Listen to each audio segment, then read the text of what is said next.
Hello दोस्तों, आज मैं आपको जो कहानी सुनाने जा रही हूँ, ये कहानी है रानी परी के जादुई सूट के जादू की। तो चलिए दोस्तों, देखते हैं आज की ये कहानी।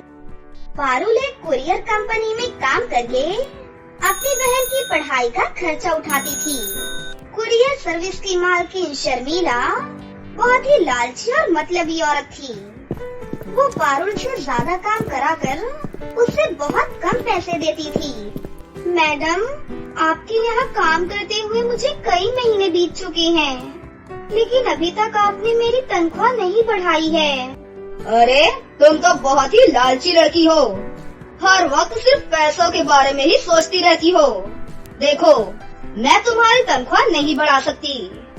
अगर तुम्हें काम करना है तो ठीक है, वरना मैं तुम्हें निकाल कर किसी दूसरी लड़की को रख लेती हूँ। ये सुनकर पारुल बहुत घबरा जाती है। नहीं मैडम, मुझे निकाल कर किसी और लड़की को मत रखिए। मैं इसी तनख्वाह पर काम कर लूंगी और आज के बाद कभी भी आपसे शिकायत भी नहीं करूंगी। एक दिन पारुल की बहन जानवी कॉलेज से जल्दी घर आ जाती है। अरे, क्या हुआ जानवी, तुम कॉलेज से बहुत जल्दी आ गई? दीदी, मैंने कॉलेज की फीस नहीं भरी थी ना, इसीलिए कॉलेज से मेरा नाम काट दिया गया है। ये सुनकर पारुल बहुत दुखी हो जाती है और बोलती है, हे ऊपर वाले, सारा दिन मेहनत करने के बाद भी मैं इतने पैसे नहीं कमा पाती कि तुझे ठीक तरह से पढ़ा सकूं। मुझे माफ कर दे मेरी बहन। कोई बात नहीं दीदी, अभी हमारा बुरा वक्त चल रहा है, लेकिन देख लेना, एक दिन सब कुछ ठीक हो जाएगा। फिर एक दिन उस शहर में सबकी मदद करने वाली एक परी अपने सर पर ढेर सारे कपड़े लेकर सड़क से जा रही थी कि अचानक उसे चक्कर आ जाता है और वो बेहोश होकर गिर पड़ती है। तभी वहाँ से कुरियर के पार्सल लेकर पारुल गुजर रही थी। पारुल उस परी को देखकर उसकी मदद के लिए उसके पास पहुँच जाती है और उसके चेहरे पर पानी की छींटे मारकर उसे होश में ले आती है। फिर पारुल उस परी से पूछती है, अरे परी जी, आप ठीक तो हो ना? क्या हुआ, बोलो। मेरी मदद करने के लिए तुम्हारा बहुत बहुत शुक्रिया बेटा, लेकिन आप इतने सारे कपड़े लेकर कहाँ जा रही थी? मैं एक परी हूँ और मैं परियों के लिए कपड़े बनाने का काम करती हूँ। सामने वाली पहाड़ी के पीछे परियों की कॉलोनी है। ये सारे कपड़े मुझे वहाँ पहुँचाने हैं, लेकिन मेरे जादुई परों में कुछ खराबी आ गई है, इसीलिए मैं पैदल ही कपड़े लेकर जा रही थी, जिस वजह से मुझे चक्कर आ गया। आप फिक्र मत करिए परी जी, आप बस मुझे एड्रेस दे दीजिए, मैं ये सारे कपड़े वहाँ पहुँचा दूंगी। फिर परी पारुल को परियों की कॉलोनी का एड्रेस दे देती है। उसके बाद पारुल सारे कपड़े अपनी साइकिल पर रखकर उन्हें परियों की कॉलोनी में पहुंचा देती है। पारुल के काम से खुश होकर वो परी उसे एक जादुई सूट दे देती है और उससे बोलती है, इस जादुई सूट को पहनने के बाद तुम जो भी इससे मांगोगी ये तुम्हें दे देगी, लेकिन इसका कभी भी गलत इस्तेमाल मत करना। पारुल उस परी को धन्यवाद करती है। फिर पारुल उस जादुई सूट को लेकर अपने घर चली जाती है। उस जादुई सूट को पहनकर पारुल अपनी बहन के कॉलेज की फीस भरने के लिए उससे पैसे मांगती है। पारुल के इतना बोलते ही वहाँ नोटों की बरसात होने लगती है और ये देखकर पारुल और उसकी बहन जानवी बहुत ही खुश होती है। तभी जानवी अपनी बहन से कहती है, दीदी, क्यों ना इन पैसों का इस्तेमाल हम अपने साथ साथ गरीबों की भलाई के लिए भी करें। अरे वाह मेरी बहन, तू तो बहुत समझदार है। फिर अगले ही दिन से दोनों बहनें रोज अपने घर के बाहर गरीबों को खाना और कपड़े बांटना शुरू कर देती हैं। दूसरी तरफ कई दिनों से पारुल काम पर नहीं गई थी। इस वजह से उसकी मालकिन शर्मिला को पारुल के ऊपर बहुत गुस्सा आता है और वो उसे डांटने के लिए उसके घर पहुंच जाती है। तभी शर्मिला खिड़की से देखती है कि पारुल अपने जादुई सूट से बात कर रही है। सुनो जादुई सूट, आज मुझे एक गरीब लड़की की शादी करवानी है, तुम उसके लिए मुझे ढेर सारे सुंदर सुंदर गहने दे दो। पारुल के इतना कहते ही वहाँ गहनों की बारिश होने लगती है। ये देखकर शर्मिला के मन में लालच आ जाता है। फिर रात को शर्मिला चुपके से पारुल के घर में घुस जाती है और उसका जादुई सूट चुराकर जल्दी से वहाँ से भाग जाती है। फिर शर्मिला उस जादुई सूट को पहन लेती है और उस जादुई सूट से बोलती है, चल जादुई सूट, जल्दी से मुझे परी की तरह सुंदर बना दे। और सुन, मुझे बहुत सारे हीरे और सोने के सिक्के भी चाहिए। चल जल्दी जल्दी दे मुझे। लेकिन शर्मिला के ऐसा कहते ही वहाँ पर एक खतरनाक राक्षस प्रकट हो जाता है और शर्मिला के कान पकड़कर उसकी खूब पिटाई करता है, जिससे शर्मिला रोते हुए जोर जोर से चिल्लाने लगती है। नहीं नहीं, मुझे छोड़ दो, प्लीज मुझे माफ कर दो राक्षस जी।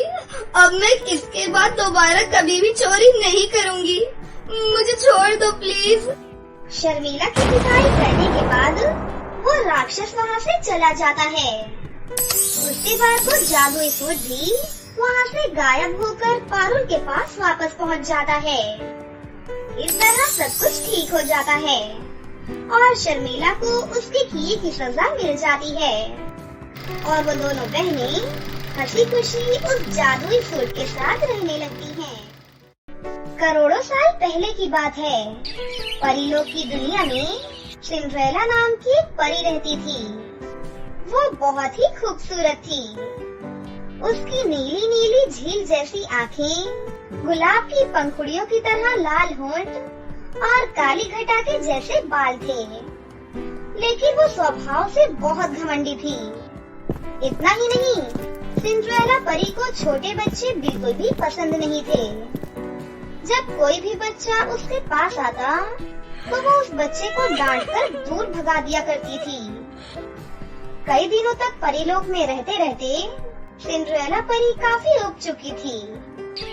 एक दिन उसने पृथ्वीलोक घूमने जाने का प्लान बनाया और कुछ ही घंटों में वो अच्छे से तैयार होकर पृथ्वीलोक घूमने निकल पड़ी। उड़ते उड़ते वो आगरा शहर में ताजमहल के पास जा पहुंची। सिंड्रेला परी उस शहर का नजारा देखकर बहुत ही हैरान रह गई। चारों तरफ बड़ी बड़ी इमारतें, जगमगाती दुकानें, मॉल्स, ये सब सिंड्रेला परी ने पहले कभी नहीं देखा था। सिंड्रेला परी अपना भेष बदलकर आगरा शहर में घूमने लगी। सिंड्रेला परी शहर में घूम ही रही थी कि तभी अचानक सामने से दौड़ती हुई एक पाखी नाम की लड़की उससे जल्दी से आकर लिपट गई। छोटी सी बच्ची को देखकर सिंड्रेला परी क्रोधित होते हुए बोली, बेवकूफ लड़की, तेरी हिम्मत कैसे हुई मुझसे लिपटने की? दूर रहो मुझसे, वरना बहुत बुरा होगा। वैसे भी मुझे छोटे बच्चे बिल्कुल भी पसंद नहीं हैं। माँ, आप ये क्या कह रही हो? आप इतने दिनों बाद मुझे मिली हो माँ। क्या आप मुझसे गुस्सा हो? आप कहाँ चली गई थी? बताओ ना माँ। पाखी सिंड्रेला परी को अपनी माँ समझ रही थी, क्योंकि सिंड्रेला परी की शक्ल बिल्कुल उसकी माँ से मिलती थी। लेकिन सिंड्रेला परी पाखी को जोर से धक्का देकर दूर गिराकर वहाँ से चली गई। लेकिन फिर भी पाखी ने अपनी माँ यानी सिंड्रेला परी को रोकने की बहुत कोशिश की, लेकिन सिंड्रेला परी नहीं रुकी और आगे बढ़ते हुए शहर में घूमने लगी। कुछ ही देर में शाम होने लगी। सूरज को डूबते हुए देखकर सिंड्रेला परी घबरा गई और वो तुरंत परीलोक जाने की कोशिश करने लगी। लेकिन वो परीलोक वापस नहीं जा पाई और नीचे गिर गई। अरे ये क्या? शहर घूमने के चक्कर में मैं कैसे भूल गई थी कि अगर शाम होने से पहले यदि मैं परीलोक वापस नहीं गई तो मुझे अगले 2 महीने तक पृथ्वीलोक पर ही रहना पड़ेगा।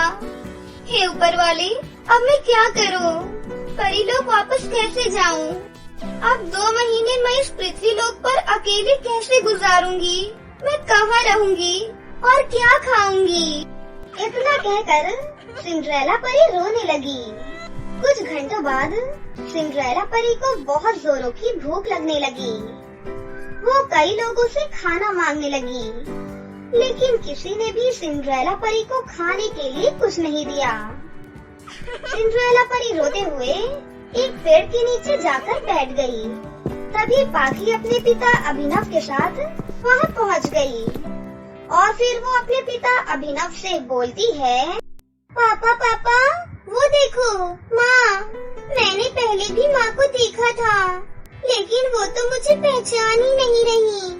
पापा, आप बोलो ना माँ को कि वो हमारे साथ घर चले। पाखी की बात सुनकर अभिनव ने अपनी बेटी को समझाने की बहुत कोशिश की, लेकिन पाखी अभी काफी छोटी थी, इसलिए उसे कुछ भी समझ नहीं आ रहा था। वो तो बस सिंड्रेला परी को देखकर रोते ही जा रही थी।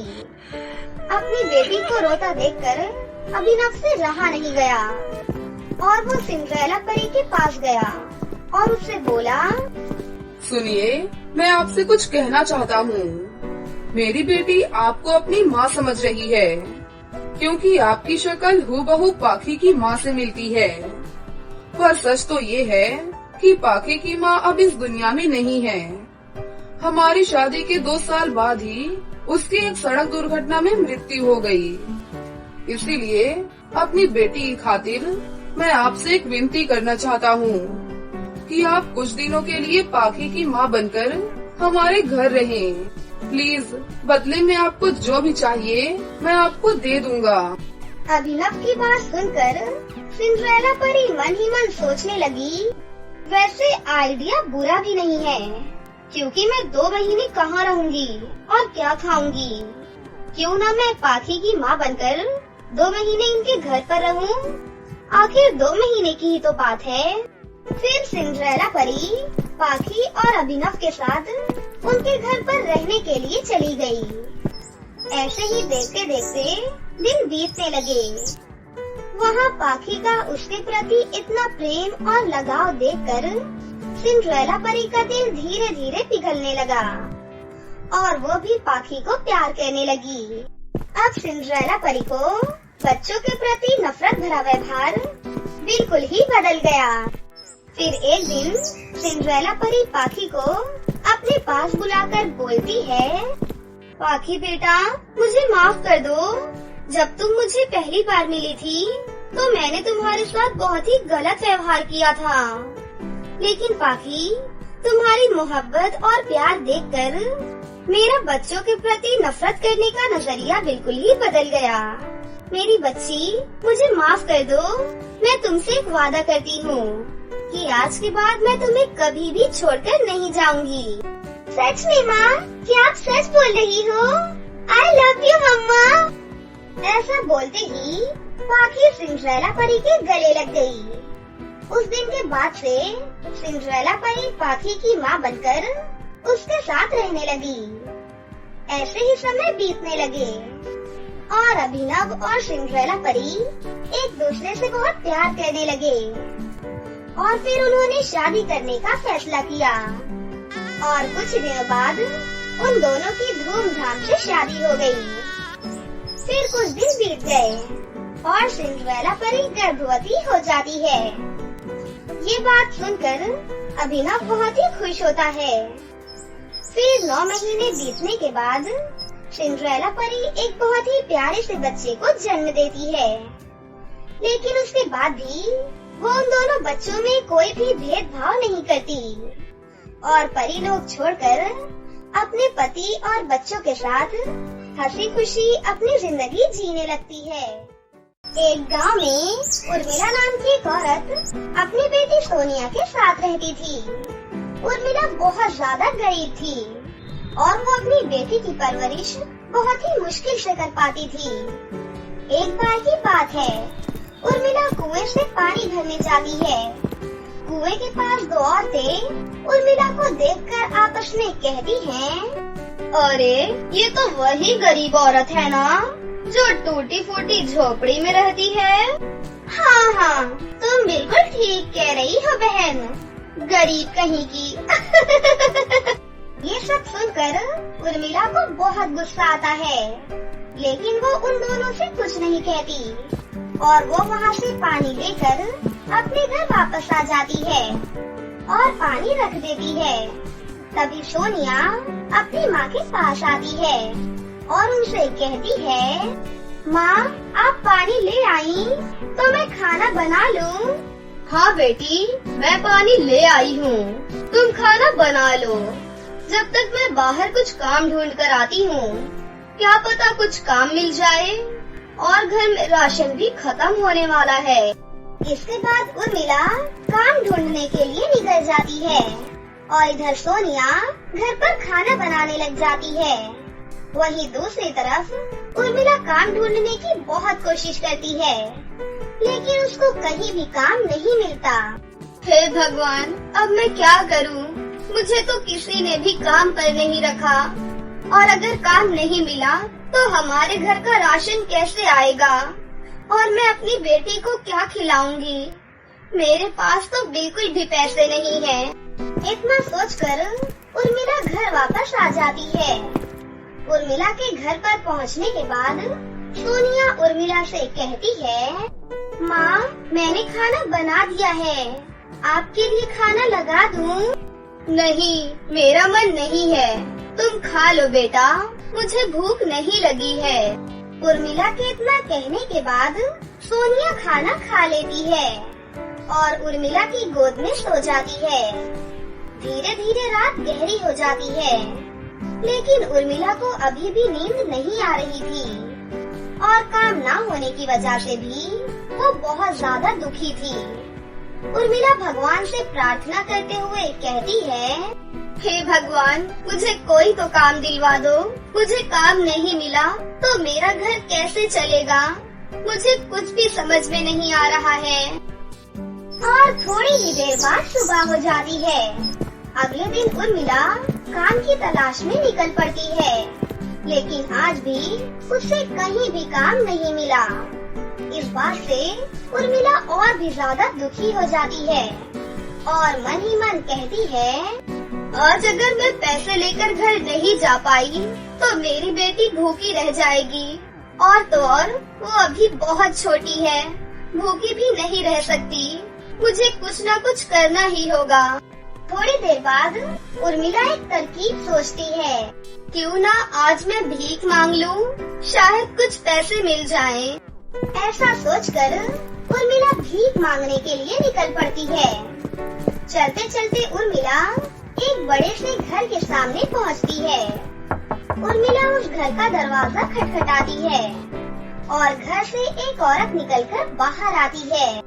अरे सुनिए बहन, अगर आपके पास कुछ खाने को है तो मुझे दे दीजिए। मेरी बेटी घर पर भूखी है, अगर आज उसे खाना नहीं मिला तो वो बीमार पड़ जाएगी। उर्मिला की ये बात सुनकर वो औरत उससे कहती है, क्या तुम्हें शर्म नहीं आ रही? अपनी बेटी को भीख मांगा हुआ खाना खिलाओगी? अगर ऐसा है तो तुम मर जाओ। लेकिन तुम्हारी जगह अगर मैं होती तो मैं अपने बच्चे को भीख मांगकर खाना नहीं खिलाती। उस औरत की ये बात सुनकर उर्मिला काफी ज्यादा दुखी होती है और चुपचाप वहाँ से चली जाती है। उर्मिला एक कुएं के पास आती है और उसके ऊपर चढ़ जाती है और मन ही मन कहती है, अब मेरे पास कोई भी साधन नहीं बचा है, अब मेरा इस दुनिया में जीकर कोई फायदा नहीं। जब मैं अपनी बेटी का पेट नहीं भर सकती तो मुझे जीने का भी कोई हक नहीं। इससे अच्छा यही है कि मैं मर जाऊं। इतना सोचकर उर्मिला कुएं में कूदने ही वाली होती है कि तभी वहाँ पर सोनपरी प्रकट होती है और अपने जादू से उर्मिला को पीछे की ओर खींच लेती हैं और उससे कहती हैं, अरे ये तुम क्या कर रही थी? तुम अपनी जान क्यों ले रही थी? ये तो बहुत बड़ा पाप है। सोनपरी के इतना कहने पर उर्मिला फूट फूट कर रोने लगती है और उनसे कहती है, अब मैं करूँ भी तो क्या करूँ? घर में खाने को एक दाना नहीं है, बेटी घर पर भूखी है। मुझे कुछ भी समझ में नहीं आ रहा कि मैं क्या करूँ, इसलिए मैं मरने जा रही थी। अच्छा, तो ऐसी बात है। चलो, तुम मुझे अपने घर पर ले चलो। इसके बाद उर्मिला सोनपरी को अपने घर पर ले जाती है।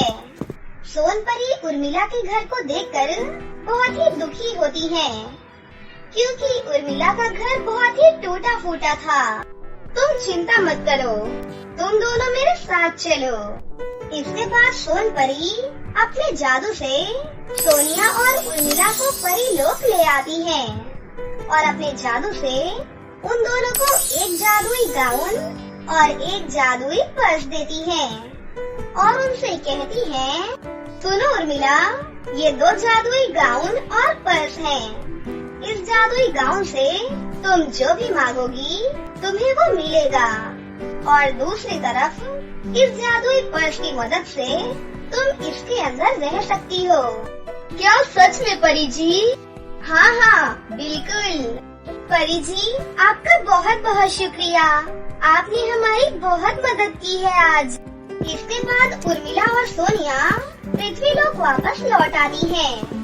पृथ्वीलोक आने के बाद सोनिया अपने गांव के बाहर अपने जादुई पर्स को रख देती है और वो जादुई पर्स एक घर में बदल जाता है।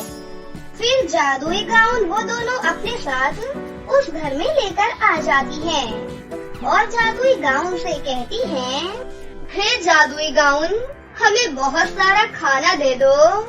उर्मिला के इतना कहने पर वहाँ पर बहुत सारा खाना प्रकट हो जाता है। सोनिया भी ये सब देखकर बहुत खुश होती है। उस दिन के बाद से उर्मिला और सोनिया के जीवन में किसी भी चीज की कोई कमी नहीं थी। अब वो दोनों अपनी जिंदगी में हंसी खुशी से रहने लगती हैं।